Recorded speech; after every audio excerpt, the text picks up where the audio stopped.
Donc, on était le 16, donc je vais faire le récapitulatif de mes trades le 16 et le 17. Comme j'ai dit, cette semaine, j'allais pas beaucoup trader parce que je sentais qu'il y avait une grosse... en fait, il y a une grande tendance qui allait se sentir. On a les earnings, bon, on a aussi la politique française où il y aura le vote de censure et tout. Donc, le 16, j'étais vraiment un peu dubitatif. Je disais, est-ce que je trade, est-ce que je trade pas? Je vais attendre. Donc, le 13 matin, je me réveille. On me dit quoi? Là, l'Europe est dans le rouge.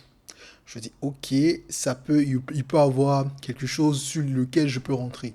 Donc, on repart sur Pro Real Time. Et donc, sur Pro Real Time, le 16. Donc, là, je ne vais pas expliquer ma stratégie, mais mes indicateurs m'ont dit, rentre. J'étais un peu dubitatif. Tandis que si on regarde le calendrier macroéconomique, le 16, on a le PIB britannique. Ça, il y a une corrélation entre l'euro et la livre sterling. Il y a pas, il y a, ça, c'est un fait. Donc, il y avait tout ça. Donc, je dis, bon, je rentre. Et en fait, c'était un trade léger parce que je dis, vu que il y a un doute, il peut avoir une grosse volatilité à l'achat. Et ça n'a pas menti. Qu'est-ce qui s'est passé? Bon, ça, c'est l'échelle temporelle des 10 minutes. Donc, j'ai vendu là.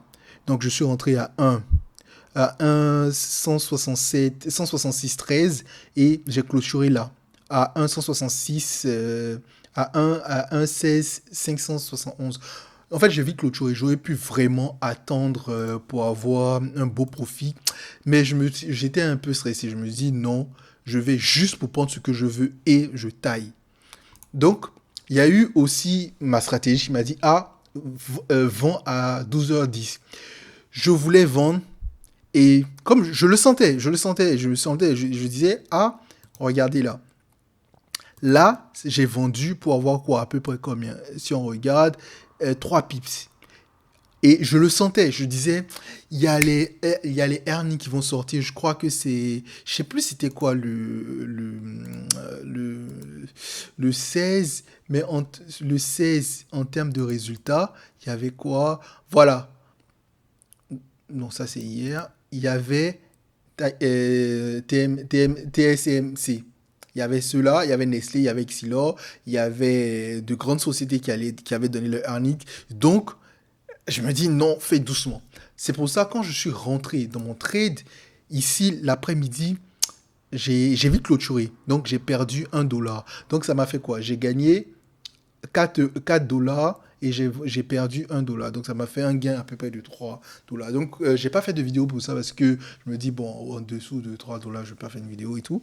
Et donc, qu'est-ce qui s'est passé? On a vu, c'est ce que je craignais est arrivé et il y a eu une grande hausse. Donc, à peu près plus de 42 pips. Donc, on a vu, regardez, le 16, il y a la hausse. Le mercredi, il y avait une hausse. Le mardi, il y avait une hausse. C'est ce que je disais. Donc là, c'est parce qu'en fait, il y a eu non seulement les earnings, il y a eu aussi la partie où on sent que la crise politique française est en train de se dissiper. Donc, parce qu'en fait, qu'est-ce qui s'est passé? La crise française a commencé à peu près là, le lundi, je crois. Et donc, le lundi, il y a une grande chute. Le lundi, il y a une grande chute, mais il y a eu un rebound. Mais mercredi, jeudi, vendredi, jusqu'au vendredi, bon, il y a eu, on a vu ce qui s'est passé. Et là, à partir de lundi, bon, le marché a un peu senti. Donc, comme je disais, avec la macroéconomie qui est derrière, il y a aussi Powell qui a dit que, bon, il pense qu'il y aura une autre baisse des taux. Bon, ça c'est un autre débat. Donc, voilà. Donc, aujourd'hui, qu'est-ce que moi j'ai fait aujourd'hui? Le matin. Donc aujourd'hui c'est le 17. Le 17, je me suis réveillé, mon premier réflexe économique, les news. Les news, aujourd'hui on me dit quoi? L'Europe est dans le rouge avec des inquiétudes régionales. Ça c'est un truc, ça peut créer de la volatilité. Et je voulais directement vendre, mais je me dis attention. Attention pourquoi? Parce que là, j'ai quoi? Aujourd'hui là, j'ai l'IPC européen. Donc ça, il faut faire très attention. Et ce qui est bien, c'est que c'était là. Donc moi, qu'est-ce que j'ai fait? J'ai fait un short. Donc le short, c'était fait aujourd'hui ici. Donc j'ai shorté là. Et quand j'ai shorté là, Ah non, le trade de 7 heures, voilà, c'est celui-là. J'ai shorté à 1 à 17,194 et là, j'ai shorté là. Oui, c'est quelque part ici, là. Et j'ai vu à peu près 5 pips, voilà. Cinq pips, 5,80 là. Donc, j'aurais pu patienter. Vraiment là. Parce qu'en fait, quand j'ai commencé le trade, il y avait déjà une tendance vraiment haussière qu'on va voir sur une échelle de 30 minutes là. Et je dis, c'est un peu bizarre. Le matin, on me dit, il y a une inquiétude, et puis ça monte comme ça. Or, c'était la fin de la session asiatique. Donc, je dis calm down. Et donc, c'est pourquoi, là, on voit bien là. Donc, le matin, 2 heures, 3 heures, 4 heures, 5 heures, 6 heures, 7 heures.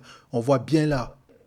Et moi, j'ai pris mon short ici. Donc, le matin, comme ça, tu short, tu te dis, le coût à son plus haut, c'est un risque et tout. Bon, il y a la mentalité derrière. Mais bon, moi, je crois en mes stratégies. Je fais ces stratégies depuis très longtemps. Donc, voilà. Donc, quand ça s'est passé, bah, j'ai eu mes cinq pips. Ensuite, j'ai tradé encore, mais ça, c'est un trade spécial. Moi, j'appelle ça les trades des fondamentaux.